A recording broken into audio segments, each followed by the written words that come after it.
some rules set up by the Patriot Act. I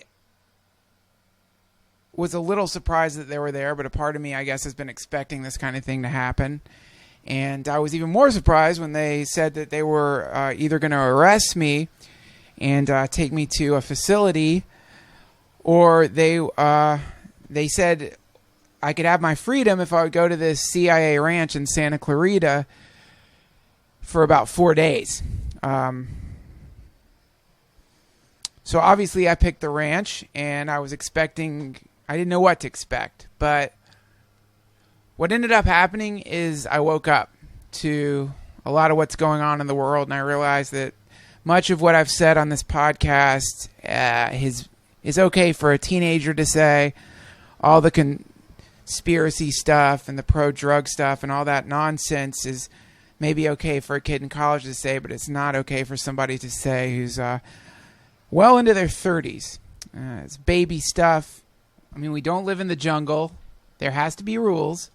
We're in a situation in the world where the FBI and the CIA need access to our emails and to some of the information that's in there. Not your emails, not the people listening to this, because I'm sure all of you guys, you're keeping your nose clean. But, there's some bad guys out there, and they're not very happy with the prosperity of our country. So we got to let our government do what they need to do to keep us safe, bottom line. And if we don't, then there's consequences, as there should be. This is a wonderful country. It's the best country on earth, and I'm proud to live here, so that's that. Really excited about Memorial Day weekend. It's so fun. There's a lot of great stuff happening this Memorial Day weekend. There's a lot of great sales out there. So, ladies, you can have tons of fun shopping and enjoying a lot of great sales. And not only are there a lot of great sales at some wonderful shops in our country, but there's a lot of great coastline out there. And one of my favorite things to do during the summer on Memorial Day weekend is to get into my car, grab my sunscreen, and drive down to the beach with my friends. I just love it there. You know what? What? I love the beach, and I love my friends. I love the blue skies, oh how they never end. If you wonder where I'm at, I'll probably be at the beach. I love the way your hands tan. I love the way that you're at the beach with me. I love the beach with me, and I want you to be with me. Come on down to the beach with me. American family and American friends, having fun at the beach. Maybe we'll throw the frisbee again. Maybe we'll barbecue and have a beer or two. And maybe I'll look at you and say, I really love you when we're at the beach. And I like the way the wind blows on the beach. And I like the sunsets, and I like the fish. And I like to barbecue with you and my friends down at the beach. Down at the beach. Oh, I really love it. Hanging at the beach. You can't get enough of that sun. Make sure you put sunscreen on, or you won't have as much fun at the beach. How I love the beach again. Coming with my friends. Smell that sweet beach air. Let's play some volleyball. Maybe do some shopping. Let's go to the beach. Hey guys, this is Brendon Walsh. Just wanted to say it was great to bump into Duncan here at this getaway. I just want to clear up a few things. I know that if you follow me on Twitter or have heard me on some podcasts, I have said some things that could be misconstrued as anti-American or anti-authority. I just wanted to make it clear that although I may have believed some of that garbage in the past, I am well in my 30s now, and it's time to just grow up. Like, all that angsty bullshit just doesn't fly forever. And really, when you sit down and think about it, rules are there for a reason. We don't live in the jungle.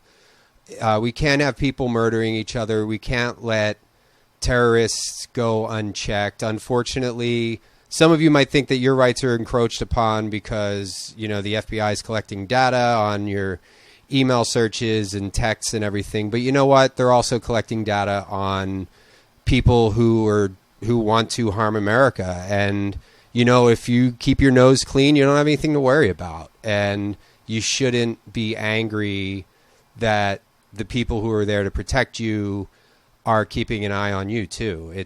You can't protect people without keeping an eye on them. And if you decide to step out of line, then there will be consequences. But if you're a good person and you just live your life the way you're supposed to, you don't have anything to worry about. And any kind of conspiracy theories and stuff like that, it's all just a bunch of bunk. If you really think about it, if you're an adult, I get it if you're a teenager, you're angry at the world, but you'll grow up eventually and you'll realize that this is a great place to live. And if you play by the rules, everything is fine, and it's wonderful. It's more than fine. It's wonderful. Life is really a dream if you let it be. And if you're going to focus on negativity and try and poke holes in the system, then you're just robbing yourself of a happy existence. So get out there. It's Memorial Day weekend, and, go and have some fun. Go to the beach, go to a barbecue, do some shopping. There are some great sales. My advice to you this summer is to stay positive.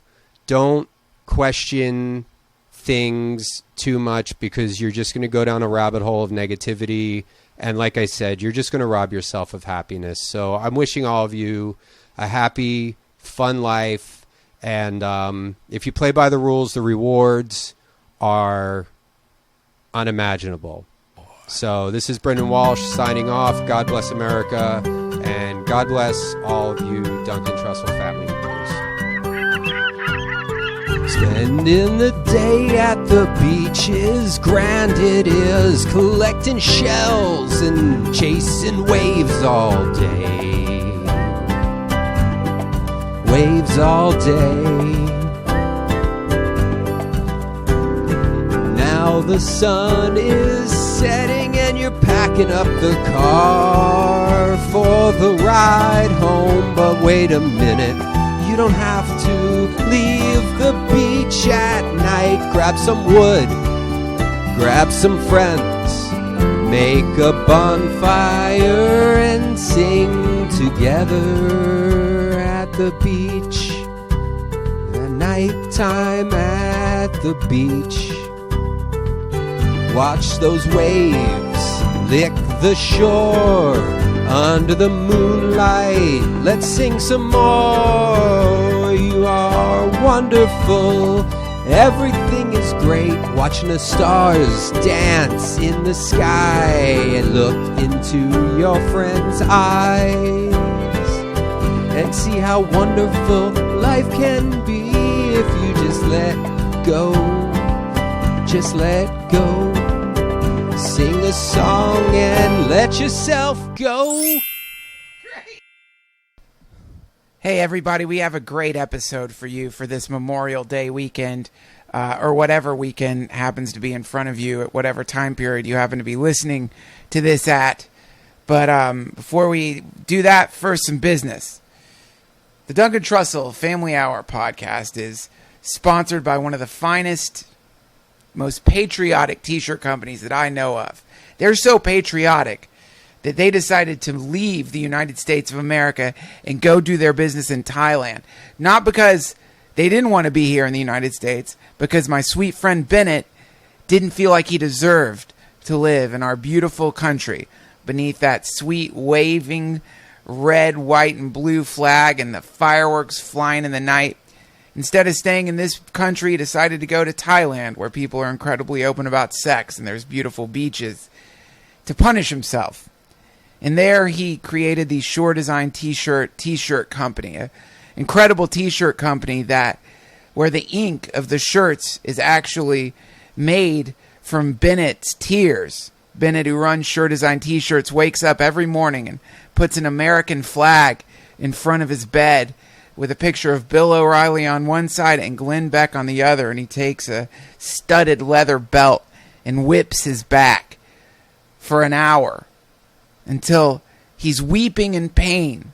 Not pain from the leather strop slapping against his back, not pain from the skin of his back breaking open yet again as he mercilessly punishes himself, but pain from the sorrow of realizing that he will never experience the United States again because he doesn't feel worthy to be in this wonderful country.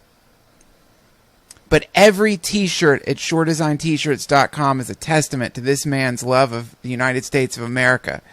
You can go and look at these shirts and see the United States all over them, and the Sanskrit writing and the various pictures of Hindu gods, Ganesh, Buddha, and the beautiful floral script and the amazing psychedelic designs all point in the direction of a man who loves nothing more than football and Dairy Queen, shopping malls, and everything in between.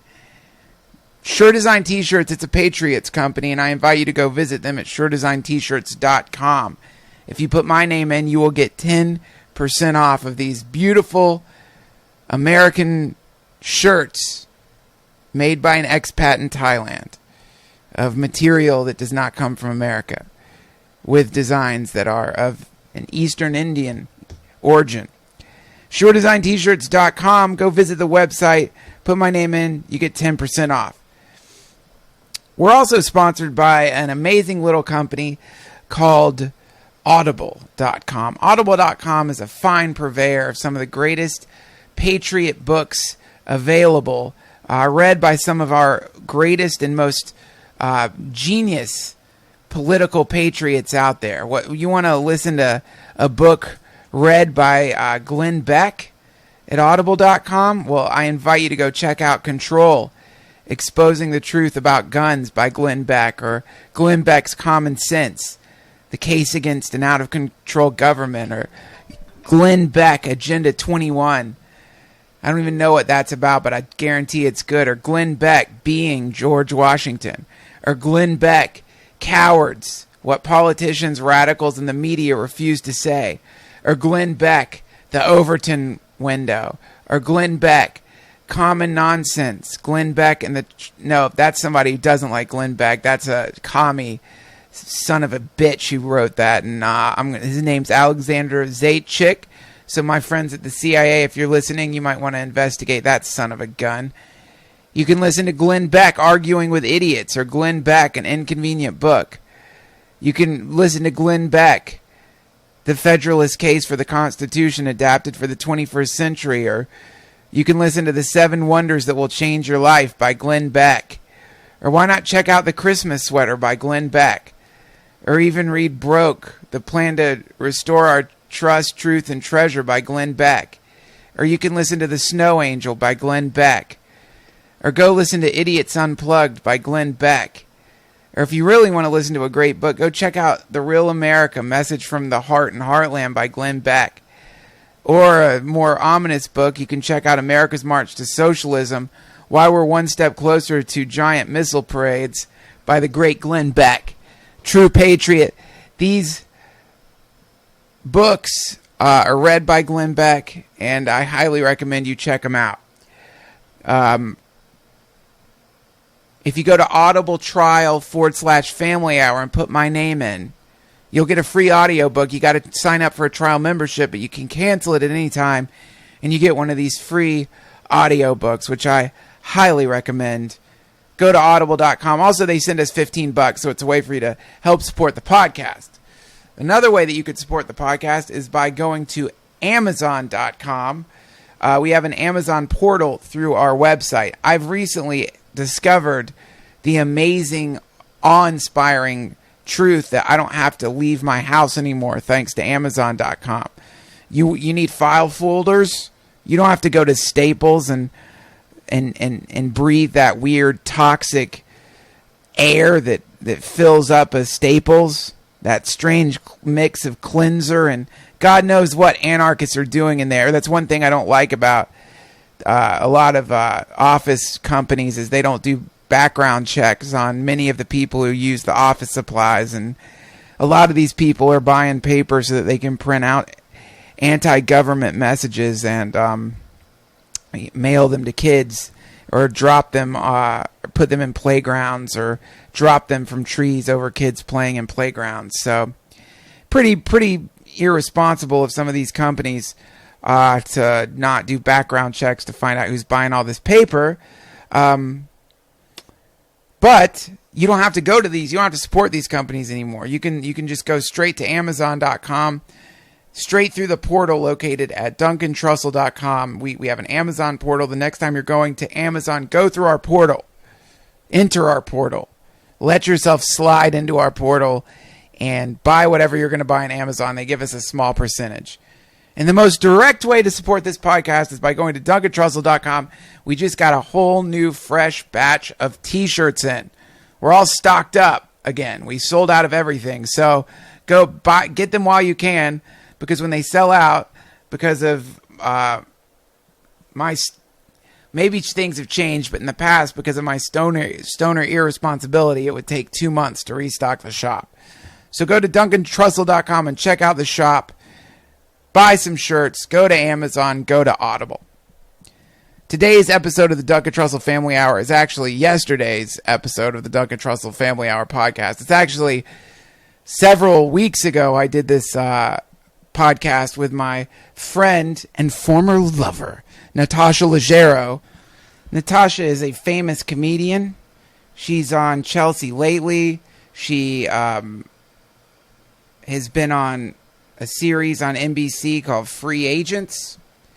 She has a Comedy Central half-hour special floating out there. She's done various hilarious web episodes. She's appeared in numerous movies and is a comedy mogul, respected by all and known as the most famous comedian on earth. Please, as you listen to this episode, understand that this happened, I think it was a month ago, so I was significantly depressed. This is before I went to this Ram Dass retreat. Before I got abducted by the CIA, I was in a really bad state. So don't get bummed out if I say some negative, dark, weird, drug-addled things in this episode. But the truth is, during that time, I was negative and dark and drug-addled. But now I've seen the light. And the only drug I need is the sweet smell of a freshly made flag blowing in the winds of America. Nothing gets you as high as that. Nothing gets you as high as freedom. That's the truth.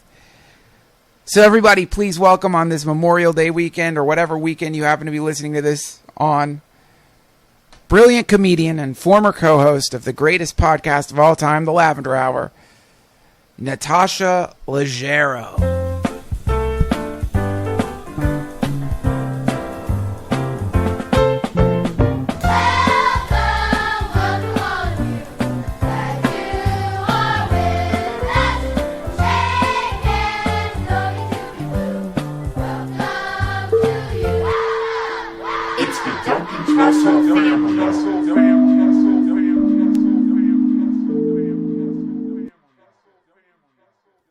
What was the worst thought you thought of me being small? You were just like, oh, she seems like a child?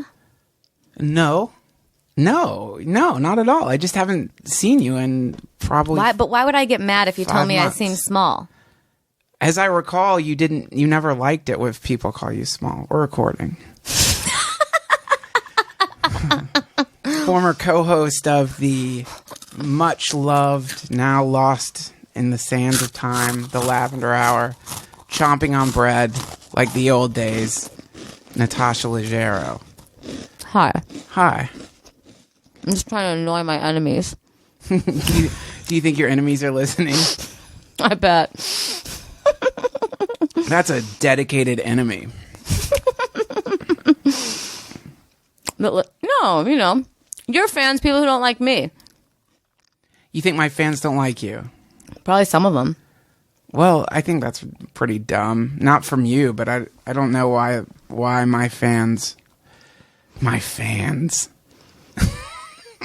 But when we turn on the mic, you were telling me that I seem really small. Well, when you say it like that, it seems like I was being a dick, and I don't think I was. Because I know when I'm being a dick. Like when I'm being an asshole, I can feel the anger. You can feel it, can't you? Yeah, and like you can say whatever you want, but people, you can just tell.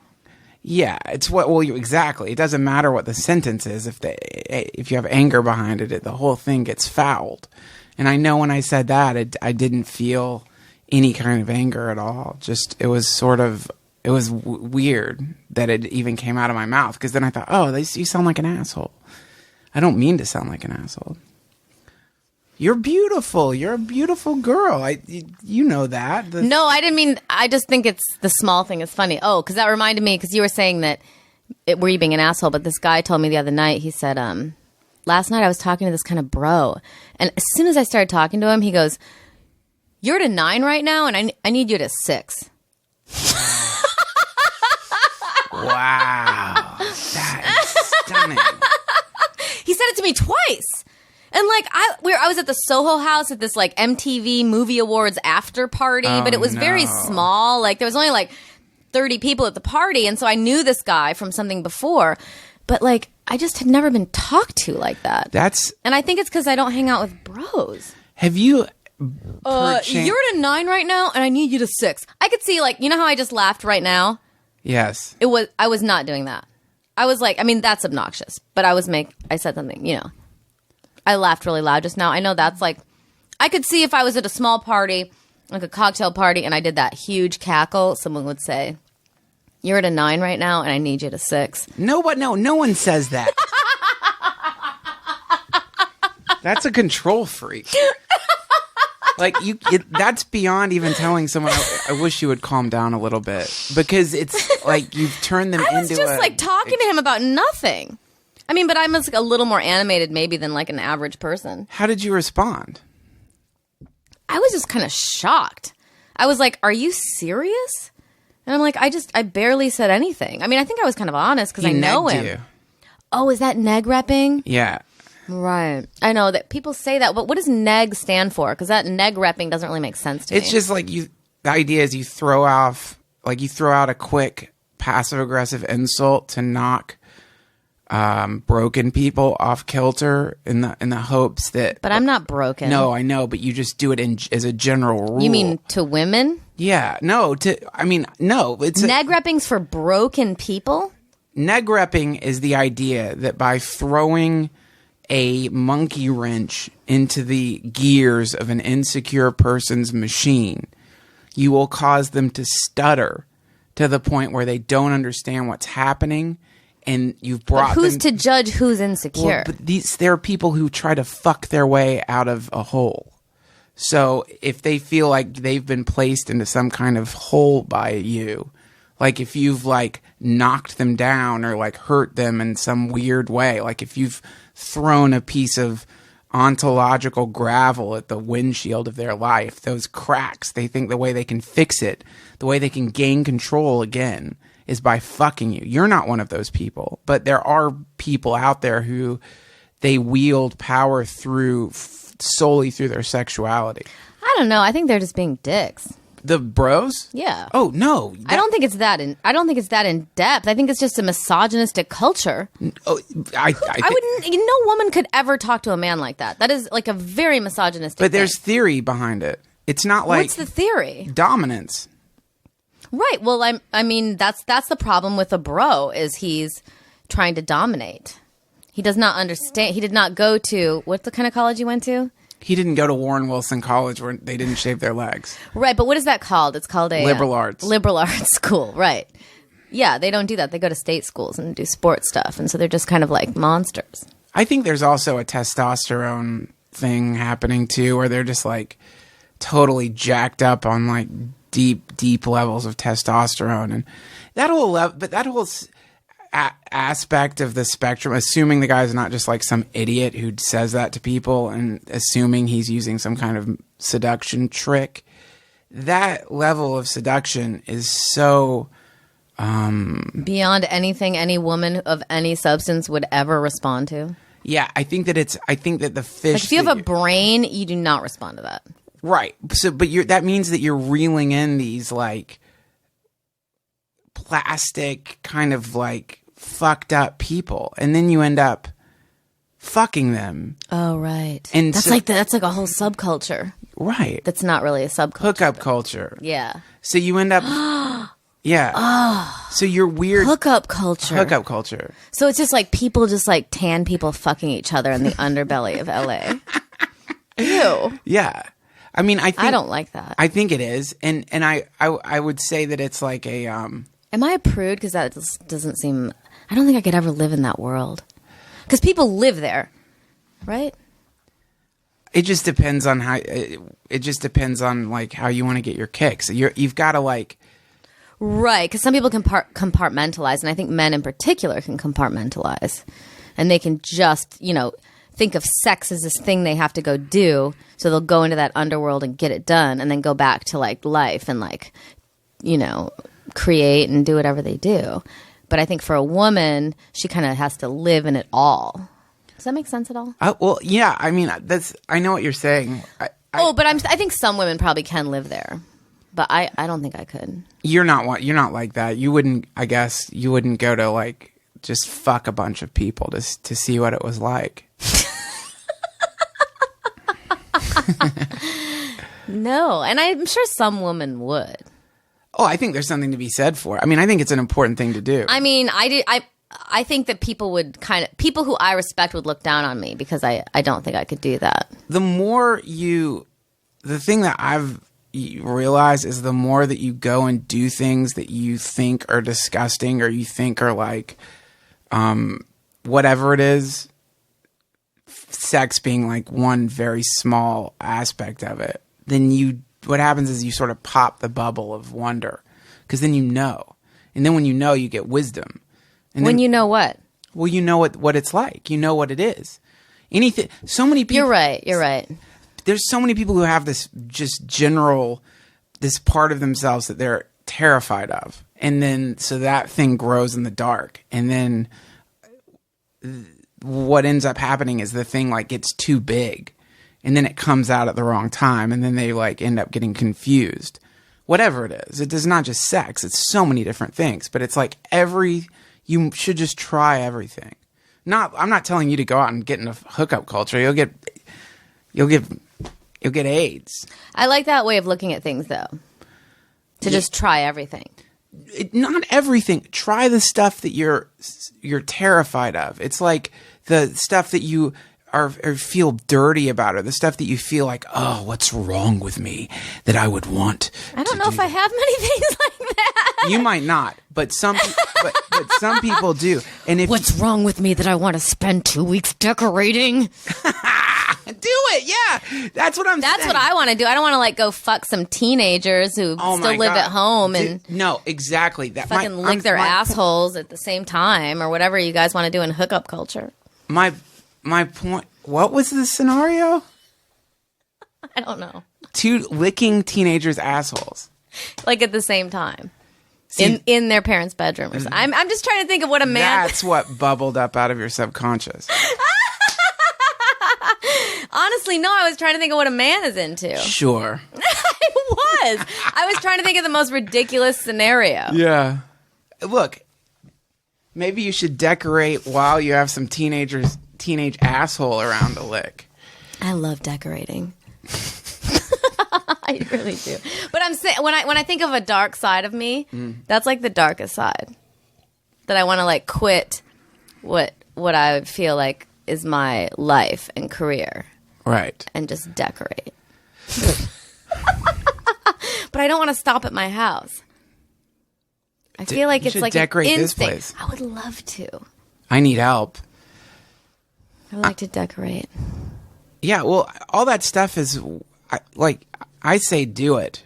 just do it. But then it's like, then what about all the things I'm trying to write right now? And this, I don't you know, like trying to like, you know, finish projects. No, I know. I mean, it's so just, for me, that would be dropping out of society. but what I've noticed is that every time that I do something that's like scares me, if I can find something that terrifies me and just do it, the result is the creativity comes exploding after that. It's just like you're totally. Yeah, you used to say that to me. You would always say like follow the energy, like because I was taking tap dancing classes, and you were like, you know, however, and I would feel guilty. I always feel guilty when I'm doing something that's not exactly what I'm supposed to be doing. But you were like, you know, you have to follow the creative energy because it just is running through you. So if it's running through you to do certain things, and it's very hard to like split up your time. Yeah, especially when you're traveling, you know, like you've got like 2 days in LA. Well, you end up, the thing is that you end up locked into this. You just have to look at what you're in and just make sure you're not locked in, like you're not the man in the iron mask and you've locked yourself into this. What's the story of the man in the iron mask? It's a punishment where they lock this giant iron thing onto your face and throw away the key. So you end up with, you know, what do they say? Fame is a mask that melts the face. You have to make sure that you're not locked into something that you don't want to be doing. And then you have to be really honest about that with yourself. And maybe the only way you can find that is by like following that creative energy, no matter where it takes you. If it takes you to like a teenager's asshole, or if it takes you to like redecorating your ex-boyfriend's apartment. House.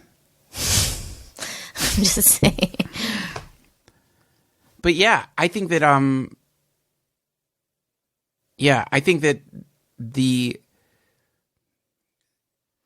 taboo. You're saying you don't want to get stuck in a way of being that isn't you. I'm saying you've got to find something that scares you.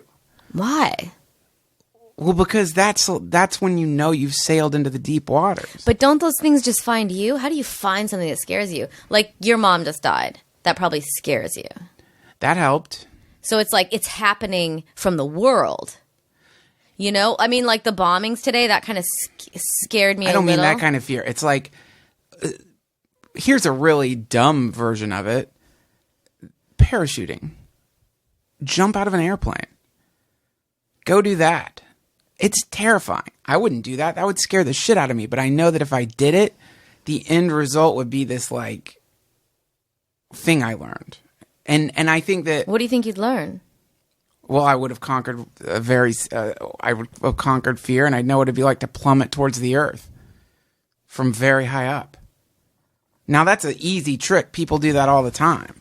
But it's that idea, like if you consider like, oh, fuck, man, being up in a plane, having to jump out of the thing, the possibility, however small, that the parachute's not going to open, well, that would terrify you. That would put you in such an intense place that you would be way outside of your comfort zone. Yeah, remember you told me when maybe it was like 2 years ago, you like had me go to the hospice and you were on the same jag about like watching people die. And so like I went to like, and I wanted to just go volunteer at the hospice because you talked about it, but then I had to like go to like a 6-week course once a week. And then I finally got to the end of the course. And then you had to like go get your blood taken, and I never did it. So I never even got to experience it. But you would always talk about like going to like see dead people or people who were like right on the verge of dying and how it affected you. And I think like those kinds of extreme experiences, you're right. If the more of those you can seek out, I think the better. Definitely. And especially if there's like things that you feel. But how do you do it? How do you get there? That's what I mean. I tried to do it. I went to that 6-week course, and then I could never go downtown and get the blood test, so I never even got to experience the thing you're talking about. It's kind of hard. That's why it's like when it happens to you, maybe it's good. Is that bad to say? You mean like when death happens to you, or when tragedy or catastrophe strikes? I don't know. I definitely don't want tragedy in my life.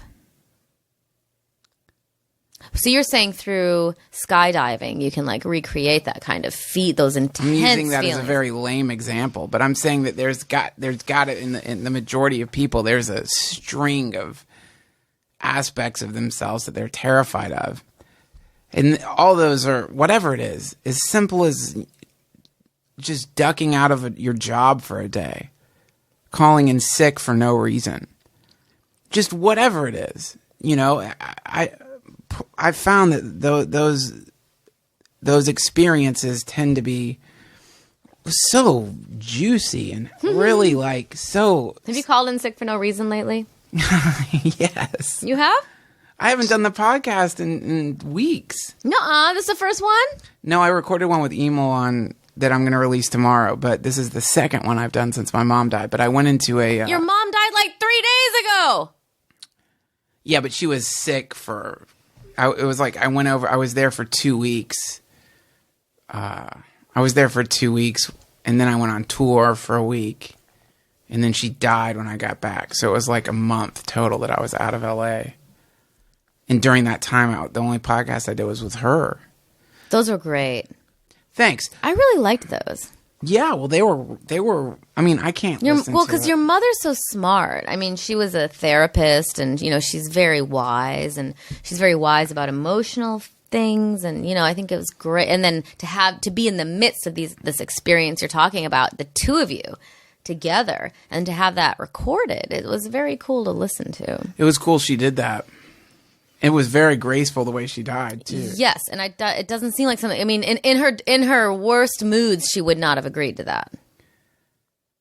Yeah, I think like your mom's not easygoing. Well, we can agree that your mom's not an easygoing person. When she started to die, a lot of that changed. Though some of it was still there, but when you die, all these just layers start falling away from you. All the bullshit layers start falling away, and you get into this place where you just are truth. You're just in this place of just pure truth, for better or for worse. Your truth, your own subjective truth. And there's something so powerful in that. It was really amazing watching her become what that is. But you don't have to die to do that. But you don't have to die to get to that place. It is strange how parents change, because I feel like my mother has changed a lot. She's gotten very am I getting too somber? No, somber. Look at my podcast. My podcast turned somber. I don't even know. We can't even call this a comedy podcast anymore. It's some kind of goddamn soap opera. I got cancer. My mom died. You can't even. It doesn't even qualify on iTunes anymore. No, this is no longer. I wanted it. Do you go into you're in like a philosophical section? They don't of have iTunes. this section for it. What section are you on in iTunes now? I don't know. It's some sort of the Job section, but I again, I don't really feel. That being said, I'm joking. I don't feel like I've been through catastrophe at all. I don't. None of it really strikes me as catastrophe. It just is a radical change, which is something that I knew and have studied for a long time. And I know that the transmutation of matter can happen unexpectedly and generally does. And then suddenly you're in a completely different dimension. Coming into the presence of it, though, has been pretty. It's been beautiful. Getting that close to having such intense things happen in such a short period of time is a great teaching. It's a beautiful thing. It just seems so weird when you say that, but it really does. Underneath it all, it seems quite beautiful. I mean, you know how old the Earth is?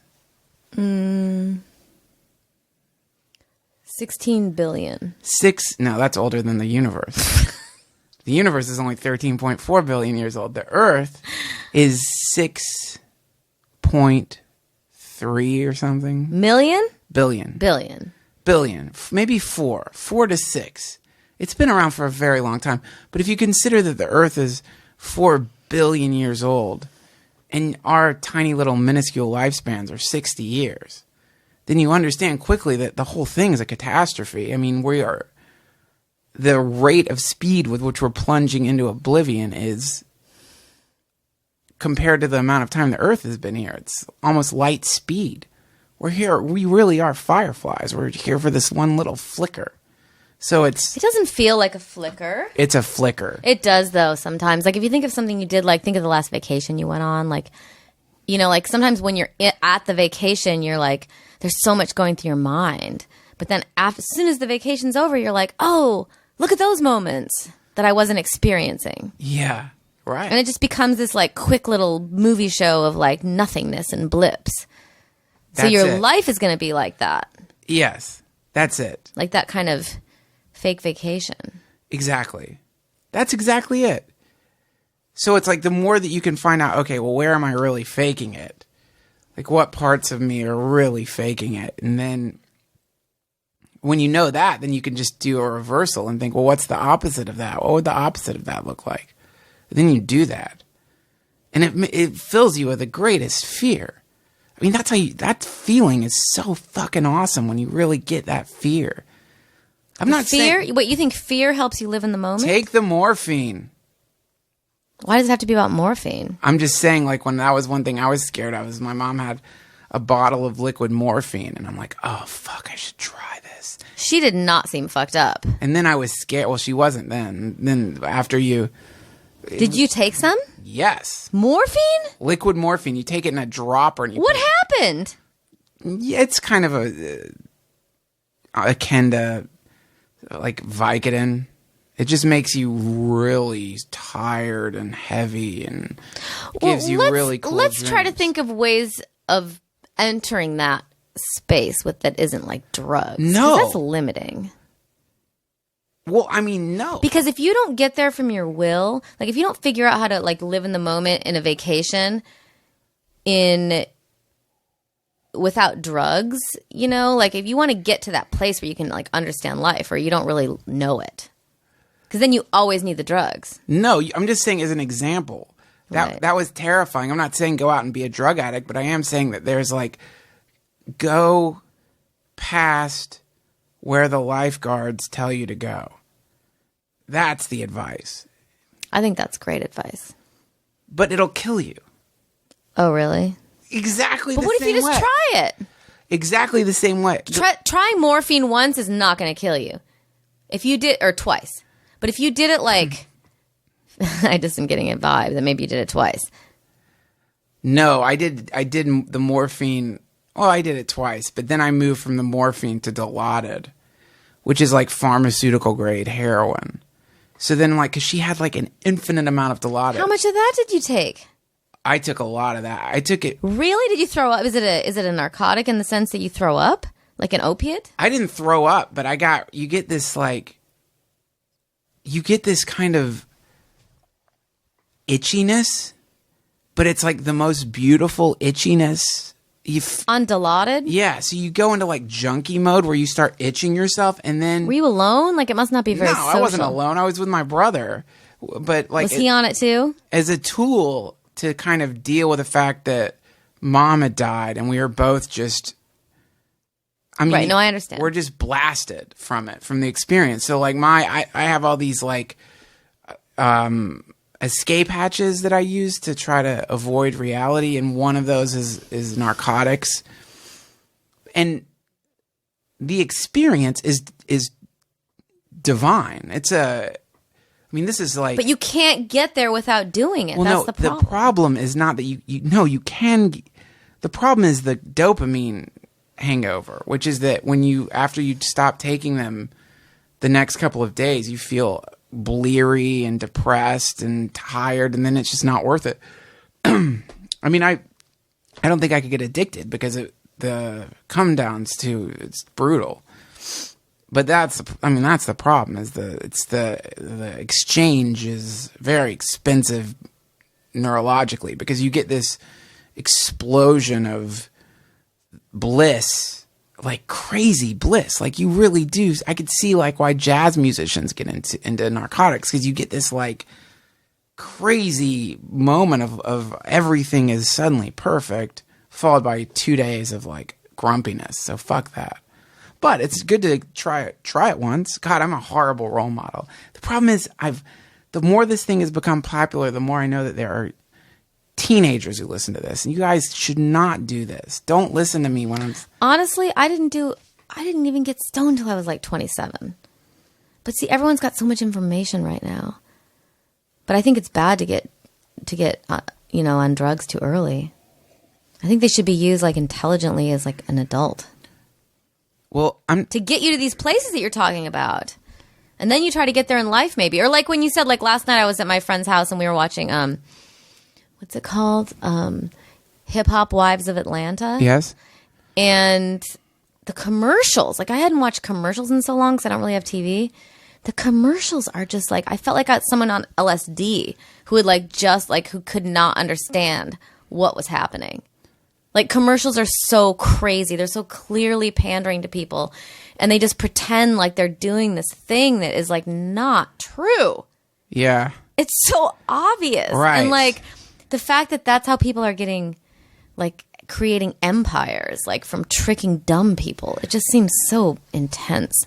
Yeah, that so I felt like that thing, like when people take LSD and they're able to see the world for what it really is. Right. And that's why people don't want people on LSD, because then they won't be able to work jobs and live in these like terrible breeding pods. breeding grids. The grids, that's what I meant. The grids, and work 9 to 5. Oh, man.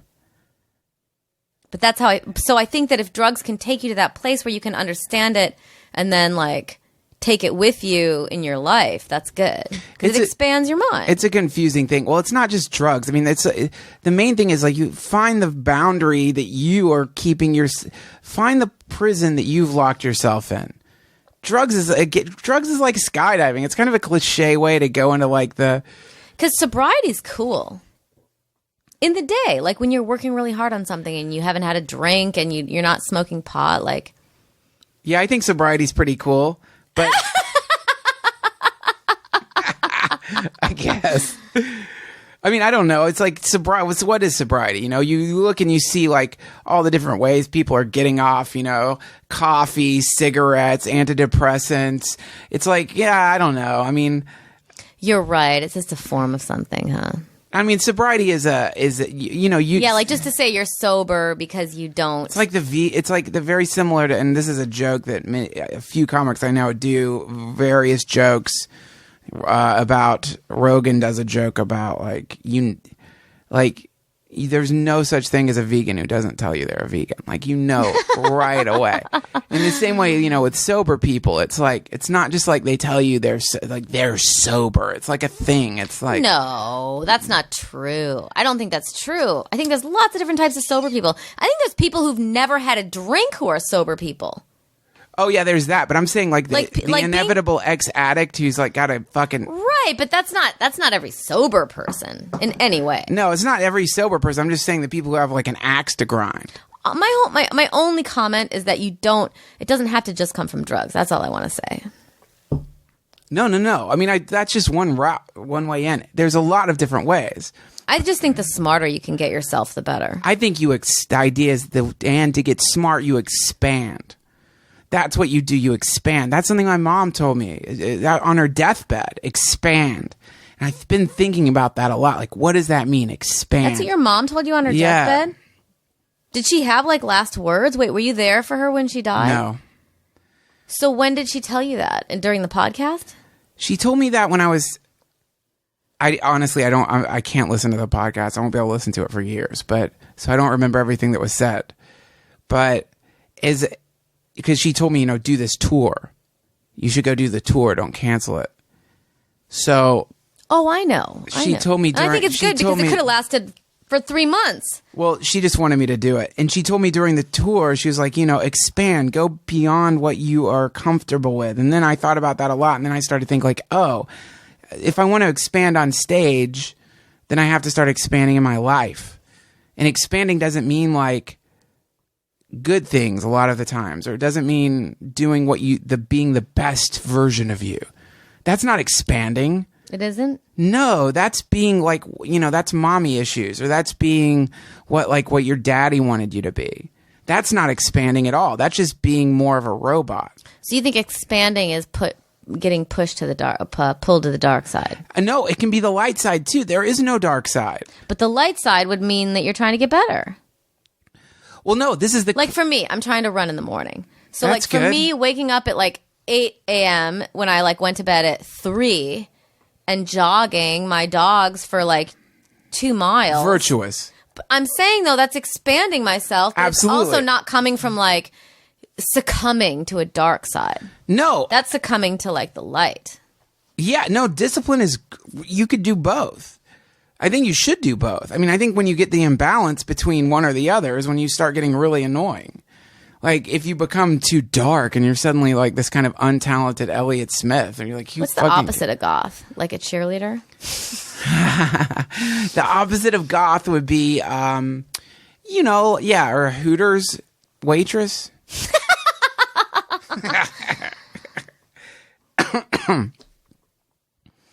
Yeah. It's definitely a balance. I mean, I really don't know. I like, from my mom dying, I got thrown into such, I went crazy. And so then because I was crazy, I stopped caring what anybody thought. And then because I didn't care what anybody thought, then I started like letting myself go to really strange places. And then that is like what kind of places? Can you share that? Reinvigorated me. A lot of weird places. I can't even talk about some of them yet. I'm still trying to think of ways to articulate it. But the effect has been incredible. The effect is like, the reward is like hilarious. I mean, for stand-up, it's incredible. The experience. I mean, when you can like throw yourself into places that you don't feel comfortable telling anyone that you did that. Like what? There's a million. But there's a lot of hilarious things that you can do on this planet that are like taboo or weird. And the more that you do that, the more you learn. And the more you learn, the more intelligent I think you become, or at least the more angles that you have. Well, that's what I love about travel. That expands you. Yes. Yes. Travel. And that's a positive expansion. Yes. You can travel. But I mean, like going to countries and seeing how people live that you had no idea. Oh, yeah. Seeing how people in Ohio live. I mean, that's frightening. You just, remember that thing like when we were performing with, when you came up to San Francisco, you didn't perform. It was you, me, oh yeah, Neil Turkington. I came a day late. Tim Heidecker. I don't remember. I didn't see the show. You didn't see the show, but remember how Greg took us to this off the route to go home? He took us to some dilapidated shit city, and we went to get ice cream in that strange place where it was like these some weird man, just like an ice cream parlor in the middle of this dilapidated town that he had like weird like kids music playing. Yes. And then we went to some, and the ice cream was terrible. And then he took us to this like stinky other town where you could smell like a slaughterhouse or something. Like the air was almost unbreathable. And that was not where we should have gone. He took us out off the path, and he brought us to these two things on purpose. You think? Yeah, because it's so out there. It's such a swimming off into the deep waters. That's what I love about him. Yeah, because he's a brilliant artist. And that's his impulse, is to do things like that. Now, that ice cream shop was straight out of David Lynch. Hilarious. That thing was like waiting and we had to wait for our ice cream for like 40 minutes. And then wasn't he playing like Oprah? Like, so there's something like really banal on the TV. I think it was like Looney Tunes. Looney Tunes was playing, but then there was like court TV. I don't know. It was pretty intense. So, and there was like an abandoned shopping center from the 50s, like across the street. It was great. You'll never forget that. That'll be. I'll never forget the feeling of being in that town. Right. That is the thing. Like those experiences, you remember, they stick out. Whether they're like positive, like, oh, you're drinking a kale shake or something. Or the truth of the matter is like most of these positive things, they're generally like the potency is diminished. It's at least for me. Everything's diminished. Oh, it's diminished because it's positive? Well, no. It's healthy? I don't know. I mean, like, I go jogging and I do like... I'm just saying doing what's outside your comfort zone, that's all. It is not... It's in my comfort zone to sleep until 9:30.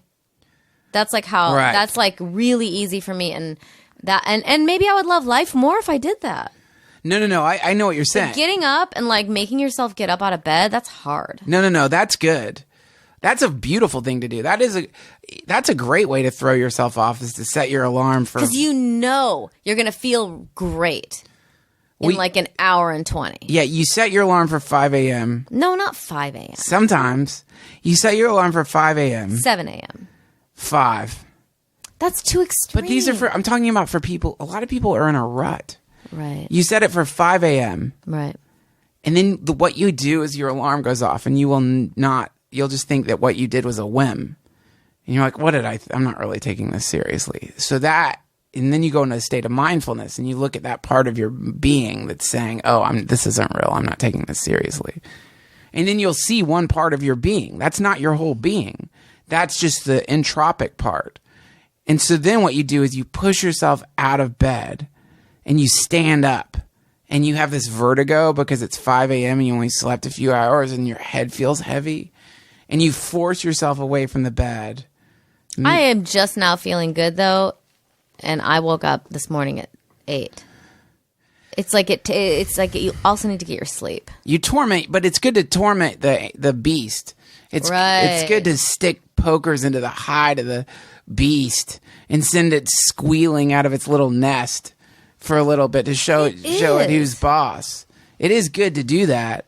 I mean, separation. That's the whole point. Because the beast, by the way, the beast doesn't want to do weird, dark shit either. The beast wants to watch TV.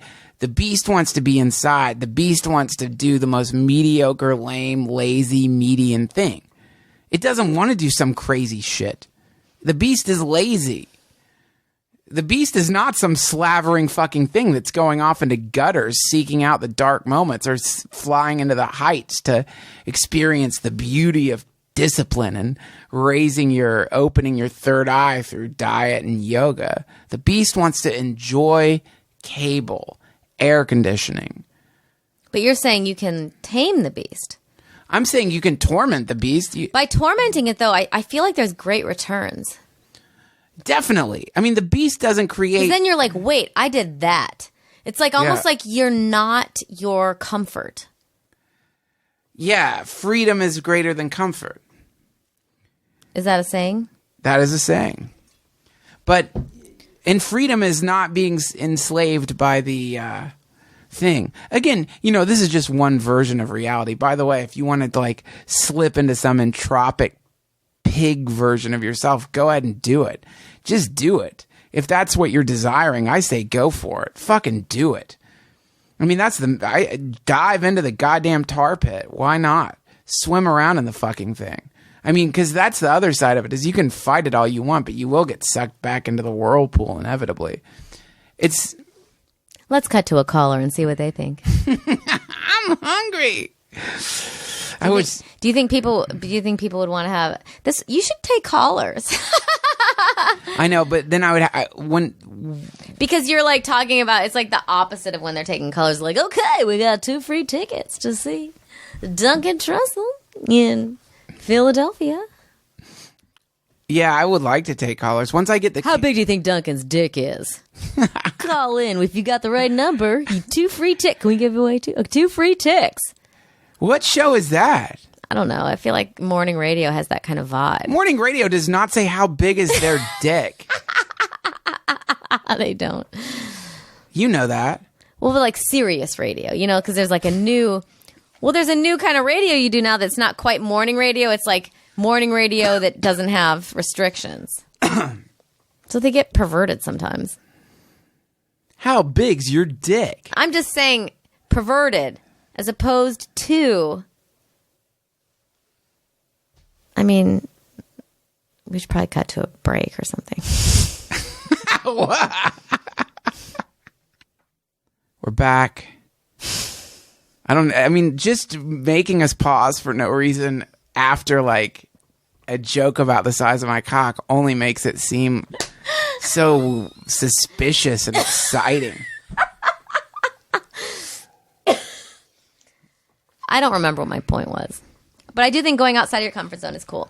I started doing this thing on from sundown Friday to sundown Saturday, you use no technology. What is it? It's like a technology Shabbat.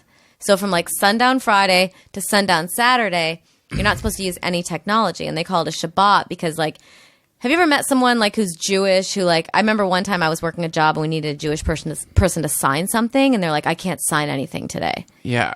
Like from Friday at sundown to Saturday at sundown, you can't do any commerce. Did you see that picture of the rabbi? Yeah. In the bag on the airplane. Why was he like that? He was like that. From what I read, he was like that because you can't cross over cemeteries. So his idea was how did he routed the plane that he was going on? Is this his first time traveling? I mean, well, no, the comment someone made on Reddit was, or why don't you put yourself in thick steel and plastic, like what a plane's made out of?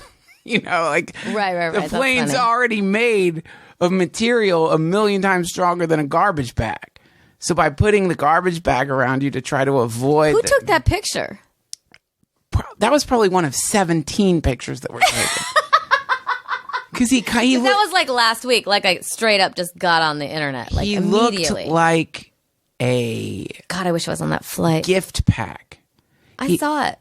It was like something that you would get from like a holiday party, like a rabbi wrapped in a floral like wrapping. It was hilariously stupid. I mean, this is the problem. I mean, it's a problem. There is a problem. What's the problem? The problem is that these fundamentalists are ruining the planet. That's the problem. Right. Well, so that is actually a good segue into my point, which is, you know, it used to be you'd hear about people doing this 10 years ago to do a technology, you know, because obviously if you can't even sign a signature during that 24-hour period, how would you go on the internet? You know, you're not supposed to do any technology, any commerce. So now I think more than it was 10 years ago, now that we all have the internet, we're all addicted, straight up addicted to our phones. We're all addicted. Like everyone's addicted to the internet. Today, those horrible things happened in DC. Was it DC? Boston. the marathons, you know, and people are tweeting things. And well, it wasn't the marathon that was horrible. It was the explosions. Right. But, you know, the fact that there's terrorism starting. And even though 3 people died, like they're going to start scaring people, and small acts of terrorism are going to start happening and creeping up. This is not a prediction. This is just what I'm assuming from this news of today. Right. Although you're going to put this podcast up in 2 weeks. So why don't you put this one up before emails? I can. Well, I'm just saying. Okay, well, then it won't be relevant anymore. But it'll totally be. They're going to be talking about the Boston bombings for the next 5 years. It's going to be relevant. I mean, there's going to be... But I do think like a lot of comedians are tweeting all these positive things and all this like spiritual things, and everyone's saying my thoughts are with you. But then at the same time, like when a famous person tweets that, they get like 6,000 retweets. You know, and I think that there's still this thing of like people like checking their phones. Like you can't just even say anything positive and helpful to try to help people without like also having this vanity aspect. You know what? And I will say that's why this. I think it's very important to take 24 hours a day, 24 hours a week off of the internet. Let me say this. And that's why it's different than how it was Judaism, like the Shabbat 10 years ago. The one thing that was a bit of a surprise when I got cancer, when my mom died, was how good it made me feel when I got messages from people. I didn't expect like I would care. That's a very good way to look at it. But the something about, and when you get into like a really fucked up place, just the tiniest little flicker of light is so means so much. That's what's so funny about comedians. We're here to blow out the light. You think? I mean, in some ways, like when something like this happens, I feel like in the 60s when something bad happened, people would try to figure out how can we help. But now there's this feeling of like, how can I make a joke about it? Like that's how I know about most of my news. Exorcism. It's from trying to make jokes about shows that I have to do that are about like these political things that are actually very serious and very dark. And you're like trying to think of jokes about it. It was, you know what? It's very hard to think about jokes about like. terrible things. When you look, the master exorcist of our time right now is Louis C.K. And he does this profound sort of confessional / observation style comedy where he's sort of fessing up to being exactly himself, not that great a guy, but yet somehow through the honesty, the thing gets shifted into like something beautiful. And then in a Carlin-esque way, kind of deconstructs popular ideas, but somehow through that, it lightens everything up. Somehow through it. I mean, that was something when like I would talk to some of my close friends, and they would say some of the most awful things to me about my cancer, about my mom dying. As jokes. Awful. Your closest friends? The most offensive things that you've ever heard. I'm Can you friends give me with an like example? Ari and Brendon Walsh. So they would say these like Someone told me Brendon Walsh comes up to the Game of Thrones soundtrack, or to the theme song. That's his opening music. He is so funny. He's such a funny, sweet guy, and he. What did he say to you? I'm not gonna say, but I would never say it what he said, because then people unless you're a comedian, you. It's fun to be friends with people that dark, though. Isn't it nice to have people around you that are that dark? But every time one of these people would say some awful thing, it didn't offend me. It made the whole thing brighten up, because it was like, oh, thank God they're not taking this seriously, and then I don't have to take it as seriously, and it is absurd no matter what. So that's what I'm saying. Like, I know, yeah, sure, a comedian says some sweet thing on Twitter in relation to people in Boston whose mother's legs just got blown off by a bomb. But I'm telling you, if for whatever reason those people are on Twitter, it's made them feel better. In a small, through the shock, through the horror, it's just a blanket. It's just a psychic blanket. As vapid the reason behind it may be. You're right. Just do it. I'm telling you, do it for the fucking vanity. Still better than not doing it. Do it because you're some dirty pig and you want to get as many fucking Twitter followers as you can. Do it. Right, but if your brother died, or your mother, or whoever, and then Lindsay Lohan like sent a shout out, you'd probably feel like, you know, a little bit, just for a second, it would make you feel better. Maybe it made me feel better. Maybe not Lindsay Lohan. No, I'm just trying to think of someone who I saw today who had like 6,000 retweets. Lohan would make me feel great. Any of them would. Any of them. No. Like, what is that darkness? It's very interesting. What darkness? The comedian's darkness to like instinctively think of like the worst possible. Well, it's not dark. That's my whole point of all this. Of all the stuff I was saying earlier is there's no darkness. When you go into these places, that's when you start seeing like, oh shit, this is fine. And then you realize, well, if this is fine, what else is fine? And then you start realizing everything's fine. And then when you realize everything's fine, then you finally get to the place where you're like, oh, I'm okay. I'm not a demon. I'm not some fucked up loser. I'm not a terrible person. Everything that I thought was shameful about me was just me. And then from that'll propel you into like jogging, or that'll propel you into like suddenly getting out of the pit. It's like the most vile people are the ones who have their backs turned to what they really are. I hear you. So if being a vain son of a bitch means, you know, tweeting some vapid thing. Okay, I hear you. But what I wanted to say about the Shabbat. Yes.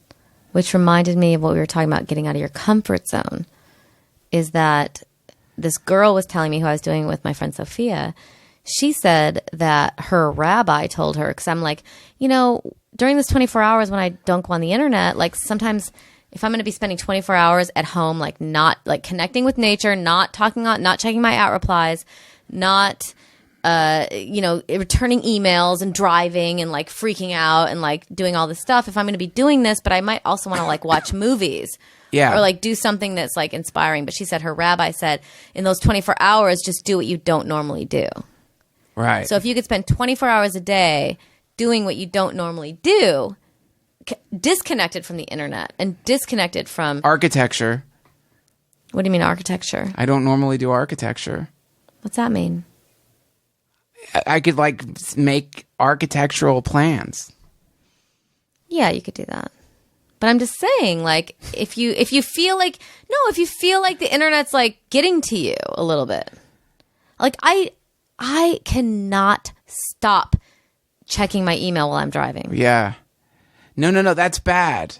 No, you're right. The internet is a terrible thing. I'm like always checking it. Like I'm checked out of most conversations. Like podcasts are the longest conversations I have where I'm not on my email. Yes. It's a problem. Right. I don't know why you're trying to pretend like it's not. What, the internet? Yeah. No, the internet's a problem. It's also amazing. You know, it's magic, but at the same time, it's like it's a bit of an issue right now. There's this have you ever read Siddhartha by Hermann Hesse? I've never called his name that, but yes. That's how you pronounce it. If you revisit it, spoiler alert. Well, he's like the first Buddha. Well, Siddhartha was the name of the Buddha. But it's the if you haven't read it, you should read it. It's great. I mean, that's a true classic. True classic. Here's a spoiler. I should read that. You'd love it. But one of the things, this is sort of the spiritual journey of this son of a Brahmin who's probably represents the rich kid. In this story, he was the son of a priest. So he goes off to live in the beginning. He goes off to live in the woods with the ascetics, as Buddha did. And he has this friend Govinda in the story. And oh, that's Govinda. Yeah. And so he's been hasn't eaten, he's disciplined himself to the most, Hesse is just trying to make an example of someone who has taken jogging 2 miles to the furthest place you possibly can. So he's gotten to the point where he hasn't eaten, he's become a skeleton. He can throw him, like one of the passages is he throws his consciousness into a dead a dead lion, a dead hyena. So he throws his consciousness into a dead creature and experience the decomposition and the carrion pulling the flesh away from it. He experiences the full nature of pure ascetic discipline. And so then he's walking with Govinda and he says, I could have found this out in a bar. I could have found this out hanging out in the shitty parts of town, because the asceticism, the holding yourself away from the thing, is just seeking after a different high entirely. So that's where you get into the great pinch. When you begin to realize that the discipline itself, the jogging, the refraining, is no different from the addiction to the thing. It's just different versions of trying to induce a sense of well-being or this kind of neurological high. I don't want you to take this the wrong way, but you're at a 9 right now. And I need you at a 6. Sorry. I'm so sorry. What if you just started crying? I'm always at a 9. I know. I've been trying. That's very intense, what you just said. Well, no, that was definitely I need you to tone it down a bit. So sorry. That is the root of the problem, though. And that's kind of where you start losing your escape hatches. But what exactly are you saying? Well, what I think what Hesse was saying is that in Buddhism, what they were saying is the answer isn't in refraining, and probably the answer isn't in jogging or in taking Dilaudid. Yeah, right. So it's not in any of that. Is it in Dilaudid? Is it in jogging? No. Those are two different ways to do it. No, that's where it gets really weird. Is that there could be no answer. It just depends, it's it just depends on who you talk to. But what is Hermann Hesse saying? I think in that moment he's trying to express the kind of tantric notion that that there's no the full throttle pursuit of pleasure is identical to the full throttle disciplining of the self. both are attempts to negate the ego, one through intense levels of pleasure, the other through intense levels of denial. What if your life is just a mixture? That's fine. I don't think I don't think there's any kind of one pathway through it at all. They're just super smart people who do great analysis of the predicament, right? It's just an analysis of the predicament. That's what Herman Hesse is. Yeah. He was just trying to like illustrate the predicament we're in. So what does he say when you end it? Is it better to take Dilaudid or wake up at 7 and go jogging? I think it's pretty open-ended. I mean, what if you could do like alternate every other day? Jogging's better. By the way, guys, if you're thinking of if you're trying to decide between Dilaudid and jogging, pick jogging. I'm just saying, if you can get there, you could live for a really long time if you pick jogging. Well, if it's the same route. Is that good? Living for a long time? Yeah. If you're healthy, probably. It's fun. Yeah, I don't know. That's a confusing idea. I don't know. I guess if you're healthy, I don't know. If you feel good, that's great. I don't know. I think it's good to live for a long time. I'm probably depressed. It's like 6 months. 6 months, according to my therapist, before I'm normal again. So I don't know if I'm depressed. I don't. You seem very, very much the same. That's good to hear. Yeah, I don't know. It's a real pinch we're in. It's a terrible predicament. But I think you're getting some benefits from feeling these intense feelings that might be hard. It's like when you're on a vacation. Like you're going to be, how you go on a vacation, like I said, and then you like remember the moments of it and then you weren't living in it. Like, I think like when something tragic happens to you, it's like it's like a vacation, but like in reverse or something. And then you're feeling these intense things. And like in 6 months, just how you're thinking of your vacation from 6 months ago, it's just going to be like this dream state. And you're going to like imagine like the most intense parts of it. And it's just going to be like a little blip. It makes you feel human. That's for sure. Yeah, it makes you feel like you're part of something. Like it makes you feel real. That feels good. Feeling real feels good. Mm-hmm. And then it makes you feel like everything you said before it was stupid. Just like, oh, what was I even talking about? You don't even know. That's where, and then you feel judgmental because like, oh, now you're saying anyone whose parents haven't died, they don't know. But in a way you don't. It's kind of the same thing people say about having a baby. They're like, you just don't know love. I would just like to know that feeling for like 2 seconds. Is it really that great? Having a baby? Yeah, like, when everyone's saying you just don't know. It's like, well, I'd like to feel what you feel because I probably already feel that from like, doing my thing. You're happy.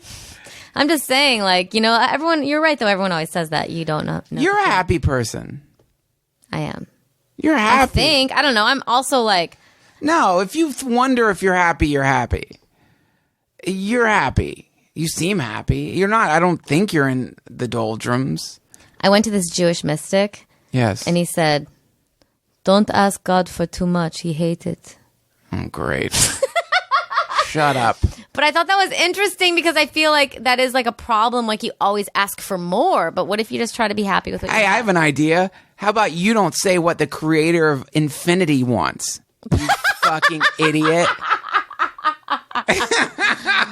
Oh, really? When did you talk to God? Hey, maybe he's hooked in. Yeah, right. I like the idea of God. Like, what? Is it like an upset stomach for God when you ask for too much?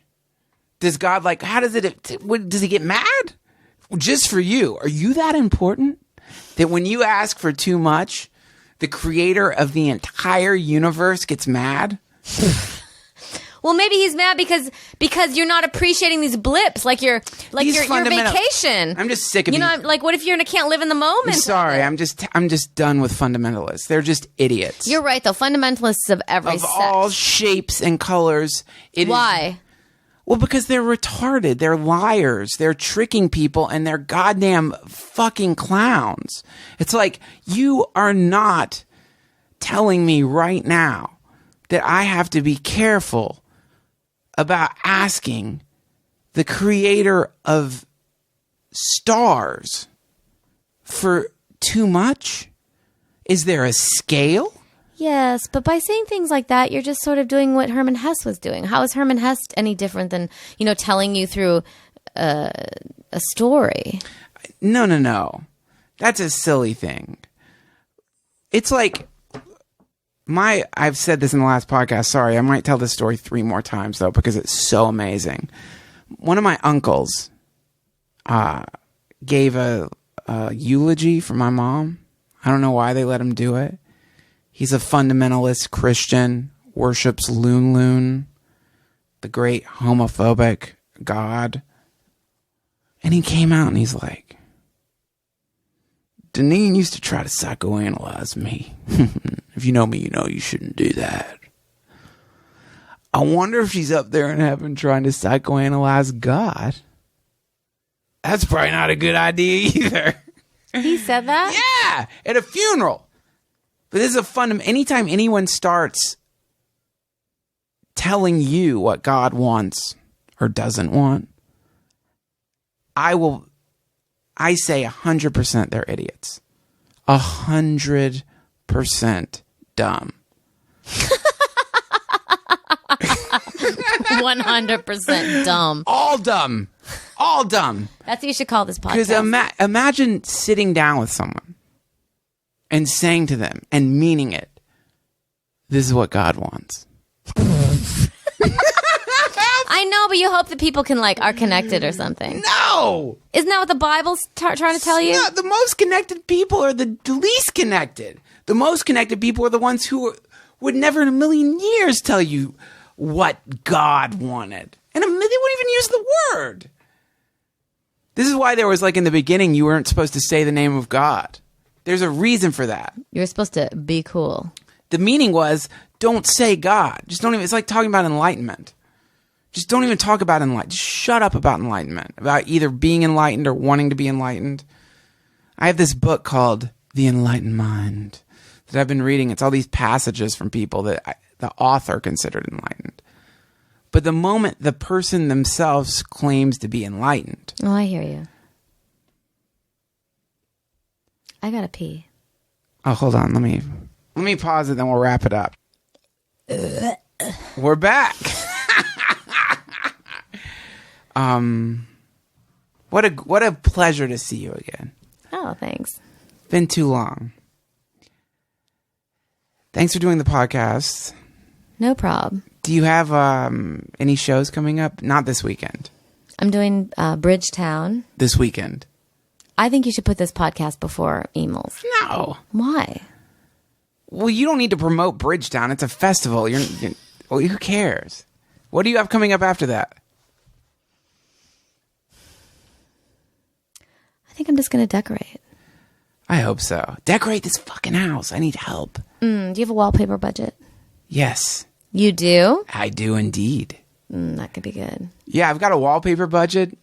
I've got anything. Dorothy Draper says you should never discount the ceilings as part of the room. You should always paint them. Great. So you're going to help me decorate my place? I didn't say that. That's probably not what I'm going to do. I'm just telling you. I mean, it's a nice idea, but... You got to help. Come to my show. I'll be at Bottle Rocket Festival and I'm over it too, man. May 10th. I will be at the Bottle Rock Festival. Is that a real festival? It's in Napa. Is that real? Yeah, Flaming Lips are playing, Black Keys. That's Natasha awesome. Leggero. Yeah, I'm excited. I've never been to Napa. Who is this? Who did you just turn into? I'm just now I'm promoting my stuff.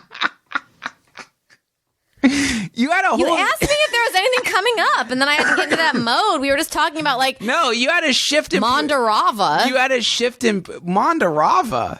What's his name? Who? Siddhartha? Mondarava. I know you're promoting your shows, and I'm glad you are. It's that your personality shifted. I know, but you're talking about like all this intensity of like, death. No, you turned into this person who's like, you were like twirling your hair, and you had this slant to your head, black keys, flaming lips. It was just a different person came out. I know, but I was trying to be funny. Okay. That's all. I was funny. I thought it was funny. You're funny. So, you're at the Bottle Rocket. I'm saying it's funny to transition from talking about all this intense, like, death and life and the meaning of life and not wanting to live long and these fucking bombings and massacres, and then to like be like, what are you promoting? I gotcha. So then all of a sudden I was like, okay, I guess I'm promoting. You went into promotion mode. Yeah. I mean, don't even need to promote what I was saying. I was just trying to think of the next gig I'm doing. I think people are going to want to see you there. Well, come on down to the Bottle Rock Festival in Napa. The Flaming Lips are going to be there. The Black Keys. The Flaming Lips are the Black Keys. I love those bands. Yeah, it's a fucking hip festival. So you're come on down. Who else is performing? Jim Gaffigan. Jim Gaffigan's a great comic. That's good. That's a great, guys. Go to the Bottle Rocket or Rock. I think it's just Bottle Rock. They took the it off. Go to the Bottle Rock Festival. When is this? Isn't Bottle Rock its own thing? Well, no. Bottle rockets are firecrackers that you shoot out. You put them in bottles and you shoot them into the sky. Bottle rocks sounds like someone was trying to be clever. And so they shortened. Well, whatever. The Flaming Lips are going to be there. They're great. So go to that, and then go to Natasha's website. Don't do that. It hasn't been updated in ages. She doesn't. You gotta go to her. Where do you put your dates? I'm not doing stand-up right now. Good for you. I'm not either. I'm tired. Well, go to the Bottle Rocket Festival. It's Bottle Rock.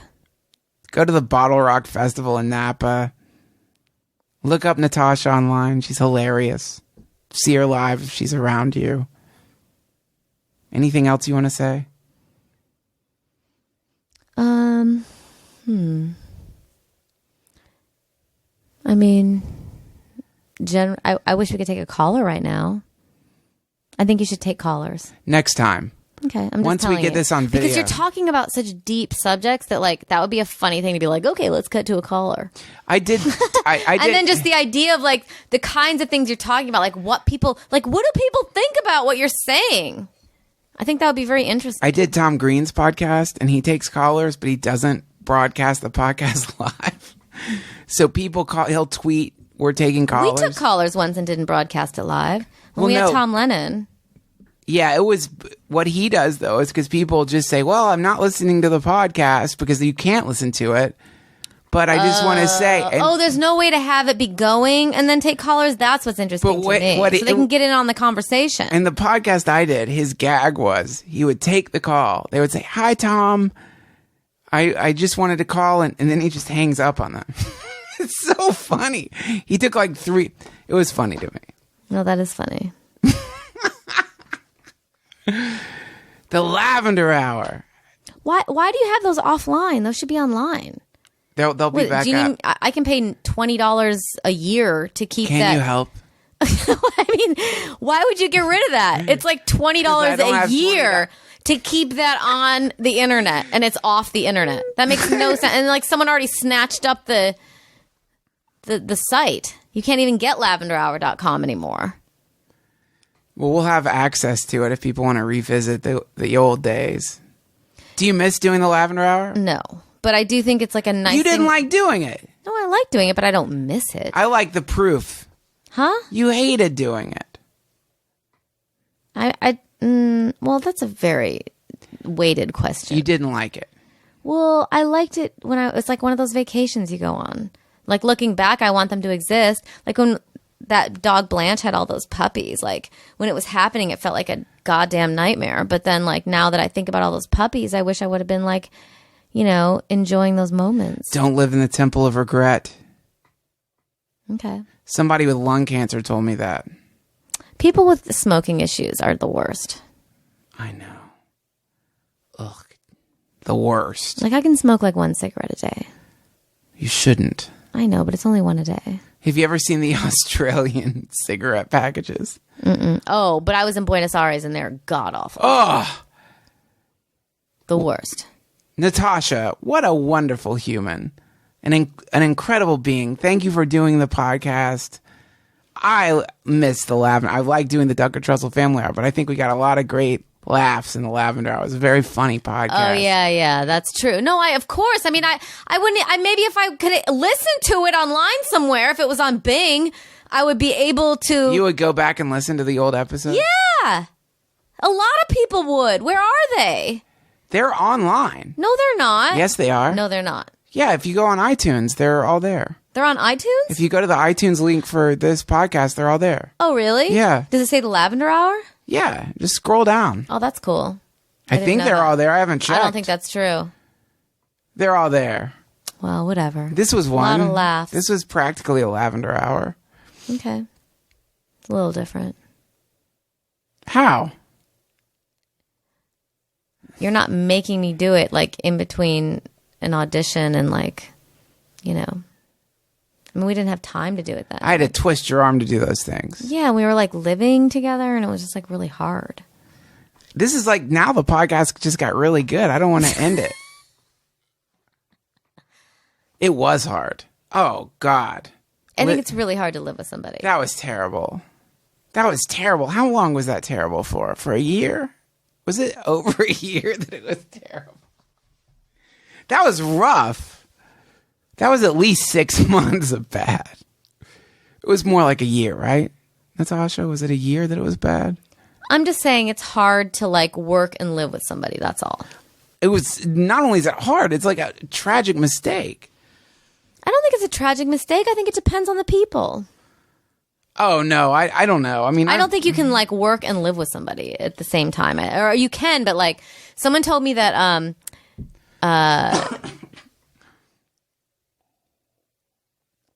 what's his name who did Tim Burton and his wife, that they have like adjoining, like when you go to their house, there's like they have one big house and then you go into the backyard and it's two like little paths and they each have their own little places. Yeah, you need that. Wouldn't that be amazing? Well, yeah. Like Helena Bonham Carter has her own little castle situation where she can like do her art and work on shit. And then the other person has theirs. And then you can like come and conjoin together. You know, like you need space. That's the problem. If you're creative, you need space. Definitely. You can't live with anyone. That's why, no, that's not true. But I'm just saying. No. It just depends on the people. Because maybe it helps you in some ways. It just depends. It really depends. Truly. I mean, I guess.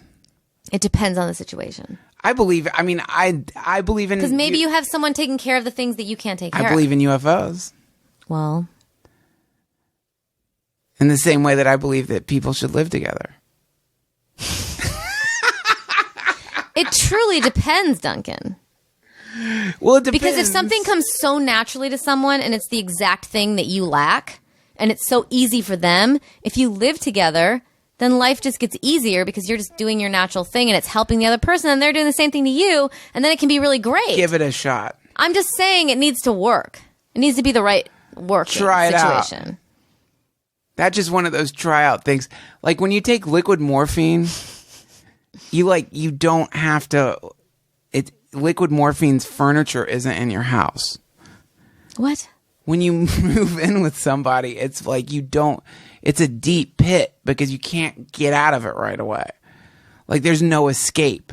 I can remember like moving in with you is different, but I can remember of the people I've lived with, that moment of realizing, because I hadn't even thought about it, but suddenly I realized like, oh shit, we are living together now. Like there is no way out of this. Like the key, we have the same key. How many people have you lived with? 5. You have? No, I've just made that up. I've only lived with you. Who else did I live with?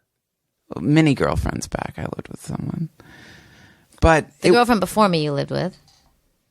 oh yeah, that's right. I live with Mary Lynn too. Never again. I'm just saying things. I'll never live with. I don't think I'll ever live with anyone again. I think. Well, you're depressed, so. No. I've thought that before I was depressed. I don't think. I think I'm gonna like. I like. Die alone. Everyone dies alone. Good point. I like the idea of what you're saying, but with more blocks in between the houses. I think that's a great idea.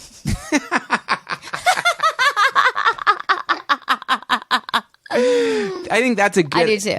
That's a good idea, and I think that's very healthy. Yeah, you need your own space. If you can have it, but if you don't have it, and you find yourself with someone, then you can make that work. But you have to make sure that you direct your consciousness towards your personal evolution. Although I will say that people like me and you did not grow up in like super happy families. And it can happen. And I think some people maybe are able to create that. I think it's a challenge. And I think that you hit a roadblock no matter what.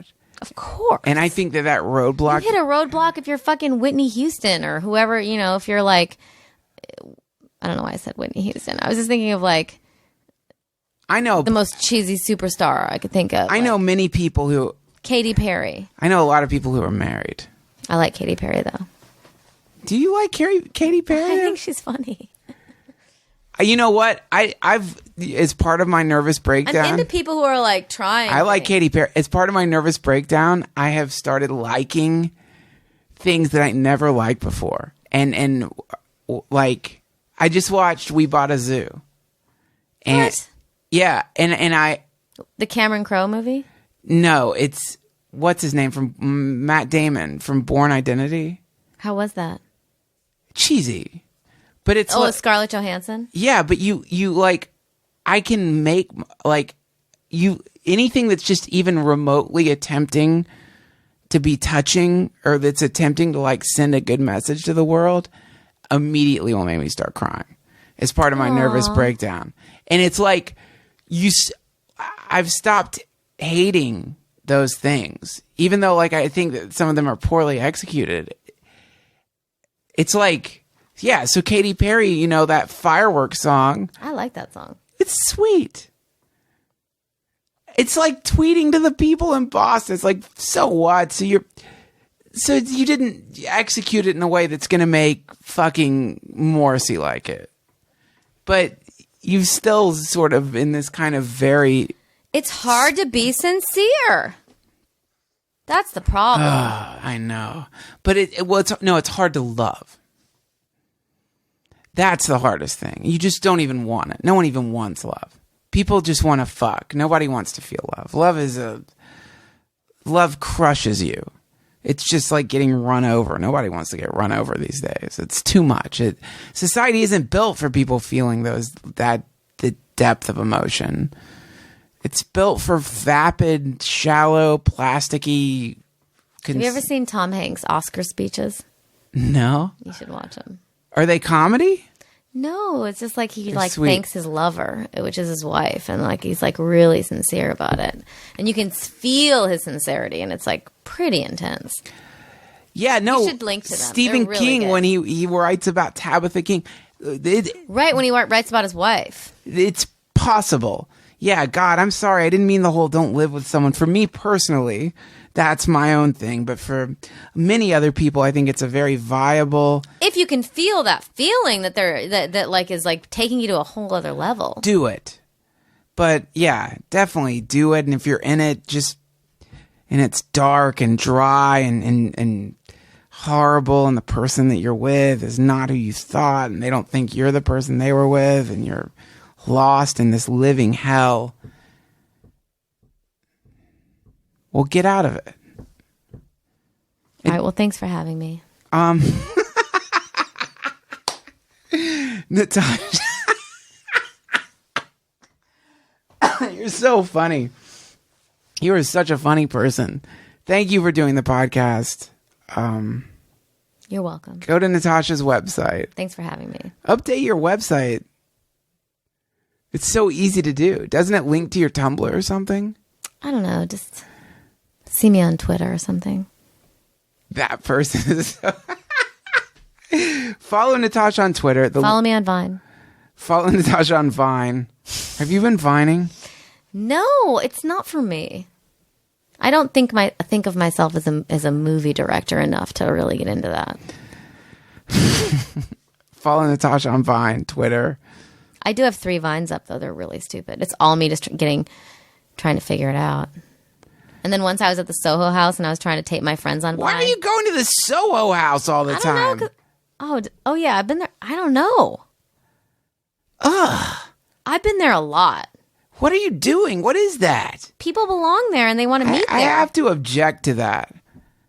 I don't like, as an ex-boyfriend, I'm not allowed to object to anything really, but that's gross. Why are you hanging out there? That's creepy. Because that's where parties are sometimes. Ugh. What parties? Parties for things you're involved in. Like what? Like a work thing. You went to an MTV after party. That is worse than getting hepatitis. Well, my friend was writing on it, so that's why we were there. That's not something you should announce to people. Well, I tried to... that you're writing for... I should say... Wait, hold on. It's so great to see you again. You already said that. Well, that's because we just deleted something. Thank you for being on the podcast. Go to Natasha's website. Stop saying that. Go to her Twitter. Don't go to my website. Fix your website. Website? What? Everyone needs to relax with the branding for like a fortnight. Oh, really? Yeah. Yeah. Branding. Go to my website. Yeah, you've never done that. I know, but a lot of like actresses who aren't even comedians have websites. Like everyone's got a website. Yeah. So you've got like this. I mean, I guess it's kind of cool. I don't know. I don't want to judge it. I like Just go this to my website. brand new Natasha. Go to my website. Doesn't care about her website. Go to my website. Or don't. I don't fucking give a shit. I really don't care. Go to my website. Please. Guys, don't go to her website. Please go to my website. She doesn't want you there.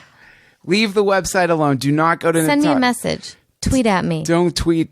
Unfollow her. Tell me you want to lick my butthole. Unfollow her on Twitter, but first tell her you want to lick her butthole. Don't go to her website. Completely disengage from her. Send me some money on PayPal. Go to her Amazon wish list. I do have one. I'm starting it. Are you fucking kidding? Why not? Everyone sends me this. Everyone sends me letters all the time. I want to start sending them my wish list. Are you joking? I thought it would be funny. Oh, I know prostitutes do that. No, I think it's great. You should do it. I mean, no one's going to send me anything. Why don't you become a prostitute? An Amazon wish list. I thought it would be a funny thing. What do you think you could charge for sex? What Me? Do you, yeah. I don't know. I mean, you're people? famous. You're a famous comedian. You have this huge name. What do you think is like? What do you think you could? I bet you could charge like $20,000. That would be hilarious. I bet you could charge $20,000. I bet you could get it up to like. It would be interesting to see what you could get it up to. I bet you could get it up to like. I'm just gonna put like books I want on my Amazon wish list. $30,000. Saudi prince level.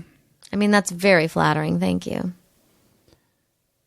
That is a compliment, isn't it? $30,000. I don't know if I would do it. You wouldn't? I don't think so. Well, you have to use condoms. You have to practice safe sex. I know, but imagine if I fucked some Saudi prince for $30,000. I would never get that out of my mind. Fucking him, it would haunt me. Someone told me today that Janine Garofalo had to go to therapy to get the Maude theme song out of her head. To get what out of her head? The Maude theme song. The theme song to the TV show Maude from the 70s. That's amazing. That sucks. That's like imagine OCD. fucking some nasty ass guy. I mean, Think of the therapy. You'd have to spend at least what you made in therapy. Yeah, I mean, I don't know. Because not just because you fucked some gross dude, but because you did it for money. That's where it gets weird. I think you're assuming he's gross. Well, why's he got to pay for sex? He's a Saudi prince. He's bored. He watches Chelsea lately. He wants, like, you, Kirkman, Chelsea. He's bidding. He just wants to fuck. He wants to fuck maybe he wants to fuck every girl who's been on Chelsea lately. And Caparulo. Maybe that's his goal. So he's just, like, throwing money out there. Who knows? I mean, just because you have a ton of money and pay for sex doesn't necessarily mean you're ugly. It just might mean that you're precise. I hear you. So there you go. Guys, if you want to sleep with Natasha Leggero, she is... 50,000. 50K to start. She's going to start a Kickstarter. Something. It's not a Kickstarter. It's just a PayPal account that you... She's going to start a PayPal account. I mean, PayPal me. You know what? I'll tell you this. Prostitutes must have PayPal. If you did a documentary about you deciding to become a prostitute and starting a public campaign to see how much you could get to have sex with someone and then following through with it, that would be an incredible documentary to watch. Why don't you make that documentary about yourself? No one's going to pay to fuck me. How am I going to? It's totally different. Like, it wouldn't work. Well, thanks for the career advice. I really appreciate it. That is a terrible, terrible advice. I have to tell you. All right. Thank you, Natasha. What a funny ending. Bye. Thanks for listening, everybody. That was Natasha Leggero, and you can find everything out about her that you need to find out by going to natashaleggero.com. Now, please enjoy this great patriotic summer beach song by Juice Music. It's available on iTunes, and it's called Let's Go to the Beach. If you like this episode, give us a nice rating.